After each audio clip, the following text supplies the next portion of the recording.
The de Havilland Twin Otter charter plane shuddered through gray clouds as its mouthy pilot wrestled with the controls, navigating toward the barely visible landing strip ahead. Like the plane's humming engines, the bearded Inuit's mouth hadn't stopped buzzing since we'd taken off from Iqaluit 3 hours before, and my tolerance for both noises had grown slim. Happily, the end of this ordeal was in sight, the small hamlet mid-metallic known as Pond Inlet, which we were rocking and tilting down towards. From this vantage point, and in this dawn greeting, sleet-spitting weather, the village at the northernmost tip of Baffin Island appeared little more than a shadowy cluster of shacks, dwarfed by glaciers in the distance. It looked every bit the town at the end of the world it was, and exactly the kind of place you'd find someone like her. I'm just saying, the pilot continued, having received approval to land. I get it, the dating world's tough, but coming all the way to Mid-Metallic for a woman. All she wants is a ticket out to this dump. No amount of hot flesh on a cold night is worth being taken for a ride. I forced another smile, though my lips were resistant, watching the landing strip lights glow brighter. Like I said, she's got a wonderful personality. I said, for the 15th time. You don't have to worry. Not everyone's a scammer. Spoken like a love-struck fool with more money than sense. The pilot laughed. Well, I hope it goes okay. At least you've got your return flight booked. I'll be back tomorrow, same time. But if you're not here with or without your girl, I'll be gone. No refunds. I nodded, staring out at the endless expanse of snow that had become visible as dawn broke. Calling it dawn at 10 to noon seemed wrong, but that's what it was this time of year. During Nunavut's polar night, when the sun barely rose above the horizon and daylight more twilight, didn't last long. Kaala wasn't my online girlfriend or the catfish the pilot suspected. That was a convenient lie. This time tomorrow, he'd either laugh at me or pat me on the back, depending on how things went. Both eventualities were covered. The plane convulsed as we landed, tires skidding briefly before finding their grip. Then we came to a halt at the terminal, a corrugated outhouse set against a dull, hazy backdrop. Here we are, he said, grinning through his beard. Good luck with your woman. You'll need it. I thanked him and disembarked with backpack and camera. The biting cold stabbed me, but I didn't flinch.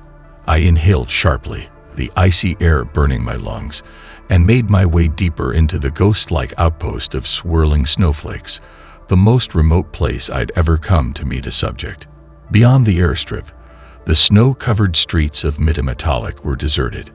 Dim street lamps illuminated squat, weather-beaten buildings, wide-eyed structures that seemed to huddle together to keep warm and endure the endless night, which had introduced insomnia, sleep paralysis, and nightmares to their eaves. I passed residences with lights glowing in windows, stores hibernating like frost-covered monuments, and vehicles remade as ice sculptures. I didn't pass people, even though it was midday and as bright as it was going to be for another 24 hours. Nobody was getting their steps in. But that's not to say no one was out. As the snowfall grew thicker and I approached a junction in the road, laughter reached my ears from my destination, Utpig Tavern, where, according to Seigel, the woman I was seeking should be. A few more steps and it materialized, a nondescript bar that doubled as a restaurant, dull light spilling through the window. A wooden sign above the door creaked as I pushed through. Inside, I took a moment to shake off the cold and the snow before making my way to a table. The bar was decorated simply, with wooden tables and chairs and a fireplace burning thick logs. A handful of locals were seated, meeting friends for lunch during this nighttime reprieve.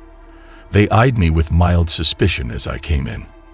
I made a show of checking my camera and placing it on the table like it was sacred. They looked away. Just another rich tourist or hipster blogger, come to photograph the northern lights. Boring. A barman with a ducktail beard that somehow looked better than mine sauntered over as I shrugged off my parka. He informed me the bar was closing at 1:30, an hour and a bit from now. He noted my Nikon and the guidebook for neighboring Bylot Island I placed on the table. He didn't ask why I was here, I ordered beer and a bowl of caribou stew, then settled down to warm myself and wait. I didn't have to wait long. She came out of the men's room, carrying a mop and bucket, head high as she went behind the bar. The information I'd received had been correct. Not that I doubted it. Seigel was always correct. And though she looked older than 40 and heavier than 180 pounds, she was recognizable as the person who'd been described. Her face was weather-beaten. Strands of gray threaded her braided hair, and the birthmark on her neck was visible above the folds of her jumper.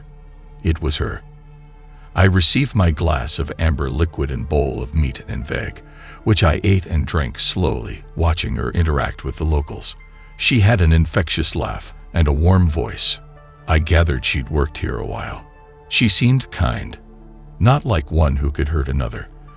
But appearances are deceptive. I knew that better than most. Time crawled as I finished eating. Every so often she'd look in my direction, flash a smile or nod, and I'd look away. I didn't need to make a connection. Not yet. Shortly after 1:15, the locals started getting up to leave. I drained my glass and pulled on my coat. It had been a successful visit. I'd found who I was looking for and gotten a feel for her form. Despite her slight bulk, there was no question she could handle herself. Behind the smiles and laughs, she could wield violence. I paid my bill and left. Outside, it was already black, the brief daylight hours having retreated. The snowfall had ceased, as if scared back into hiding by the night. Pond Inlet was silent except for the now muted voices of the locals who slunk out of the tavern behind me, showing less than zero interest in this photo-hunting fool. Stepping onto the stoop of what appeared to be a post office, I took cover in the shadows and fished out my vape. Blood orange and charcoal, my flavor of choice, enough bite to keep me alert. Though of course I had Sigil for that, and as if on cue, to remind or reprimand me. A sudden cackle of noise penetrated my ear, making me wince as I cupped it. It was a garbled message, like always, broken syllables that were difficult to understand, but whose meaning was clear. I was on the right track and things were escalating. Kaala was about to strike again. I'd taken the third pull on my vape when the bar door opened, and my target stepped out, wrapped in a sealskin coat. I couldn't see her face, but I knew from her gait it was her. She didn't waste time, stomping off towards the far end of town, where the street lamps petered out and darkness reigned. I gave her a minute's head start. The snow would record her path. She wasn't expecting me, so she wouldn't try to give me the slip.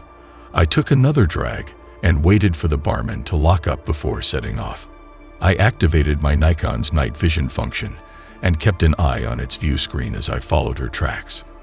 The buildings thinned out as I left town, until there was nothing left but rocks and snow. Somewhere ahead was a forest, but I couldn't make it out. What I could make out was a flat, oblong structure surrounded by a chain-link fence. I didn't know what the building was, but the footprints led to it, so that's where I went. A hole had been cut in the fence, spliced wires bent back. I ducked to slip through the gap, careful not to snag my Canada Goose parka, then slunk through the snow to the building. What I could now guess was some kind of supply. It was abandoned, at least for the winter, but its door had been forced to admit one guest. 2, as I eased it open. 3, if Kaala's trap had already been set. I winced in anticipation of a squeal. It didn't come, and I was able to enter a cluttered office lit by a battery-powered lantern. Empty crates and barrels filled the space. Paperwork lay scattered on the floor. In one corner was a sleeping bag, a rucksack, and a small heater. A sealskin coat lay next to the heater, which had been plugged in and was starting to glow. Clever. This wasn't her home. She was using this place as a lure. A crash and a yell brought my eyes to the door behind a dusty reception, and I started towards it, depositing my camera on the desk. Thought you could sneak up on me, eh? Thought you could take me like the others. A thud, a cry, a slam. I reached the door, which was slightly ajar, and peered through. I knew you'd find me, you bitch. But guess what? I got ready. In my ear, Sigil was humming, spitting instructions in urgent, guttural tones. I winced and ignored. I knew what to do. Like Tuanak Ichukalak, I was ready, so I pulled open the door and stepped through. It was a large storage area, illuminated by more lanterns on aluminium shelving units that had been rearranged haphazardly. The shelves, which were presumably used to store produce in normal times, now displayed nothing but flowers, lots of flowers, potted and in full bloom, which was odd because of the season, and because of what Sigil told me to bring. Killed Nuvuk, killed Pana, now I'll kill you. For real this time. The words accompanied more thumps and cries, and then something else, an unnatural keening. I peered around one of the shelving units and found the source of the noise. Jovial, happy Tuanak from the bar, straddling the Inuit Kaala, slamming her head against the floor as she tried to sing a song. A window on the opposite wall was up. That's how Kaala had entered. Seeing the flowers would have made her feel safe, given her confidence, inspired bravado. Of course, that's how Tuanak had made ready. A second glance at the nearest flower confirmed it. All the potted plants in here were plastic. Shut up, witch. There's nothing here you can use. Tuanak slammed Kaala's head harder. The dark-haired, younger woman's words faltered, but she quickly resumed her bird-like song, an eerie, chirping sound that made me shiver. Tuanak's back was to me. Kaala's eyes found me as I shucked off my bag. She was surprised but didn't react. I could see in her eyes she was broken. I could see in her face she was weak. She'd been trekking for weeks, through darkness, making her way up from Tukik, stopping at townships on the way. This was her last stop, but she was tired, hungry, the net was closing in, and she'd underestimated the last of her prey. I'd come to help. Hey, I said, startling Tuanak as I unzipped my bag. Haven't you hurt her enough? Who the fuck? Your turn. I removed a potted plant of Arctic heather, real, not plastic, from my bag and put it on the floor, then kicked it towards the barmaid with my foot. Tuanak's eyes went wide. Kaala's fluttered shut, but her cracked lips continued to warble. Stop. Tuanak spat, falling away from the plant. I watched as its leaves began to tremble, in response to the quickening of Kaala's song. In my time and profession, in the circles I traveled, and amongst the fiends I called my crew, I'd seen my share of weird shit, but I'd never seen anything like this. I'd never known an animist, someone who could control earthy matter with their voice, so this was one for the books. Kaala's eyes snapped open, and as she started to sing-shout her words, the plant reacted.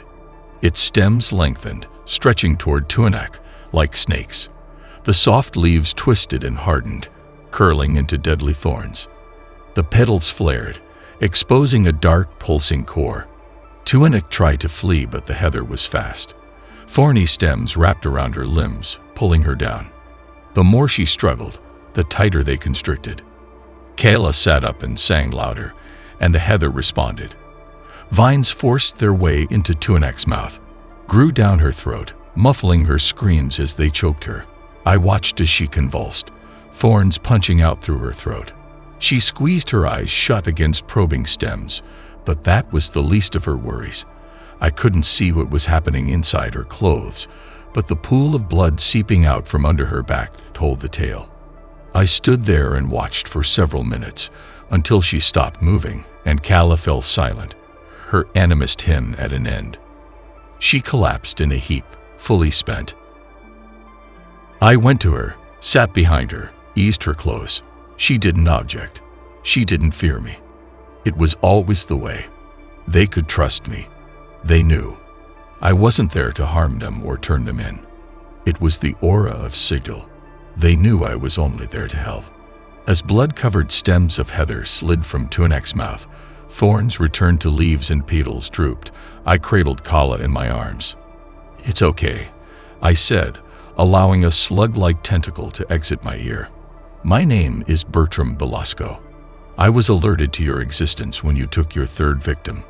I run a network dedicated to supporting people like you. Serial killers, for want of a better term. The Mounties haven't pieced things together, but they'll find you. I can get you out. I have a passport for you in my bag and flights are booked. I can take you to the States, but you have to agree. Do you agree, Kaala Piak? Will you join my network and kill for me? Sometimes they thought about it, weighed the pros and cons, took time to make sure I was legit. Kaala didn't. She was in no state, and she didn't care. She simply nodded, eyelids flickering. It's all Sigil needed. It wriggled its tentacle to her throat, slid out a proboscis and stabbed her.